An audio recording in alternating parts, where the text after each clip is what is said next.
Welcome everyone to Summoner's War. My name is Frag, and this is a beginning tutorial for beginners. Mostly me and my guild are new Iron Squirrels. We're new to Summoner's War, and we're basically learning as we play. There are a lot of tutorials out there, but a lot of them I've seen are really old and outdated, and methods have changed, and they just don't seem as helpful as they could be. So I'm basically doing this for my guild in order to give them tips, hints. I don't really see them all very much or very often. So, but this is just for any beginner as well. So if you see this and it helps you, hey, great, that's wonderful. And I'm going to keep trying to set these up and show as much as I can, try to show all the halls. But speaking of halls, that's what we're doing today. Is we are doing Hall of Fire. I believe learning how to do the halls is really important. It's essential for awakening your creatures, farming for essence, which is tedious and boring, and the best way to do that is to get higher in the dungeons, even if it means not autoing and manually doing it, which is what I'm going to do on B7. Learning how to do the dungeons, learning what monsters are good for support and what aren't. Like I've said before, the best monsters that you have, the most powerful monsters you have, might not be the best monsters for the dungeon that you're going to be going through. So what we have here is we have Ifrit, level 35. He has a leader ability that gives 33% health to my monsters. I also count him as just a damage dealing machine. He doesn't deal a huge amount of damage, but really he's there for the leader ability and that passive skill, which removes one harmful effect every turn and has a chance to heal a monster for 15% if it removes a harmful effect. Then we have Rauk, or Awakened Fire Inagami, which is just a massive damage dealing monster.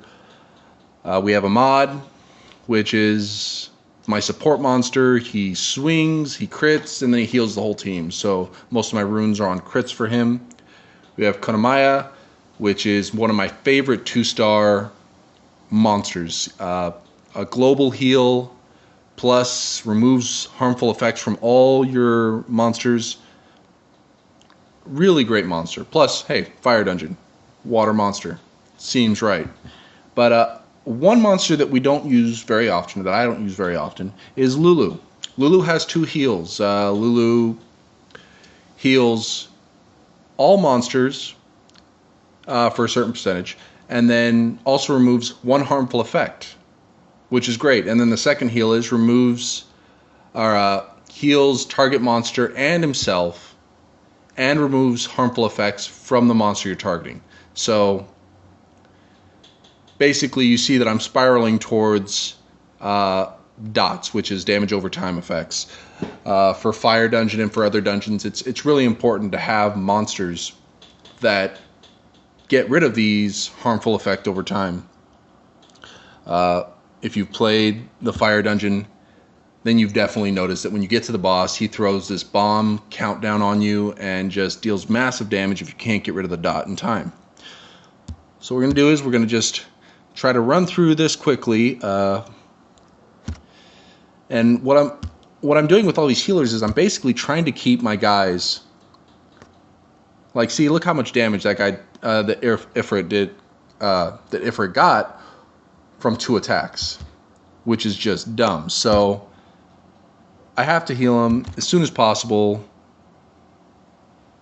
All right, really soon. So it'll probably take.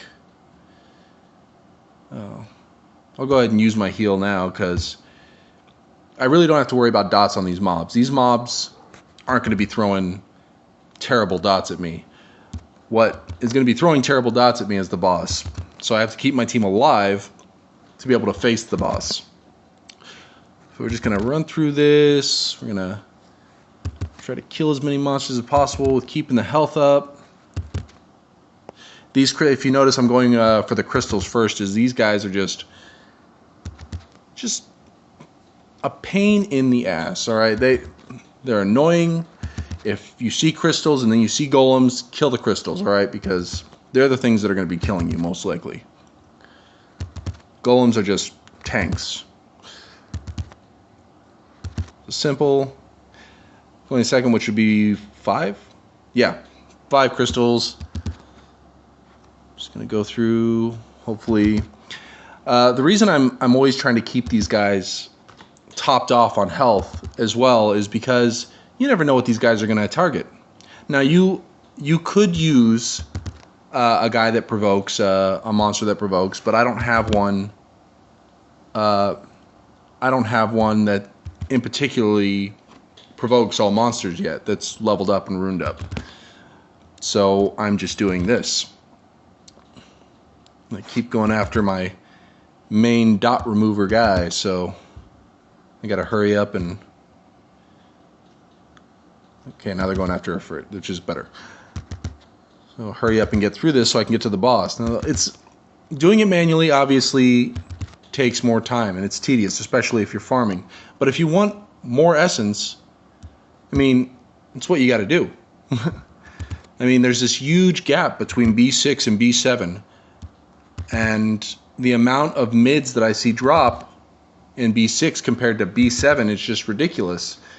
Highs, not so much. I figure that you're getting highs more likely at B8 or B9, B10, a faraway dream that I have yet to see. But it is really different, the amount of drops. I mean, you're seeing less lows, and if you do see low essence drop in B7, it's usually 4 instead of 2 or 5. So we're starting on this boss.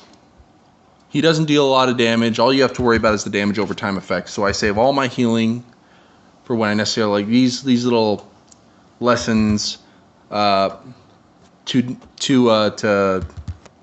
attack. I don't care. It's going to be a long fight anyways.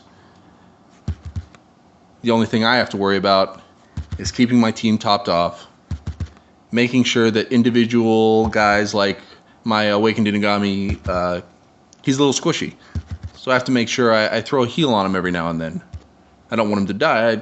I need the damage. I don't want to be here all day. So he throws, and there's the bomb dot. So I have 3 turns. I'll throw as much healing on, and then I'll throw this. Hopefully I only got rid of a few, so I'll go ahead and use my Kanayama, get rid of them all. And then I have a few turns before it happens again. So as long as you stay on top of it, that's why autoing, because my monsters aren't, level 40 and runed out, that's why I have to do this manually. But worth it, believe me. So just keep going through. Almost a 50%. Not too bad. Keep attacking. Make sure you pay attention to whose health is at what. If you see my Konamiya, the remove all dots and heal everyone is up again, so it's good to remember. And there goes the bomb. So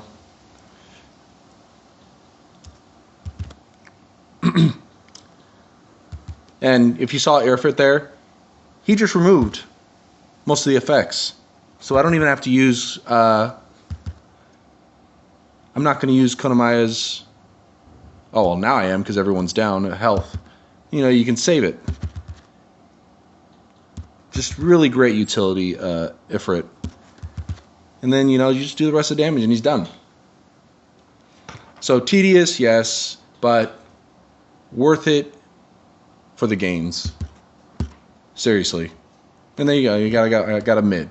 And yeah, you'll get mids in B6 and you'll get mids in B5, but when you're farming for several monsters, trust me, it takes forever. And when you start seeing those repetitious low essence drops and unknown scroll drops, you just start getting pissed off.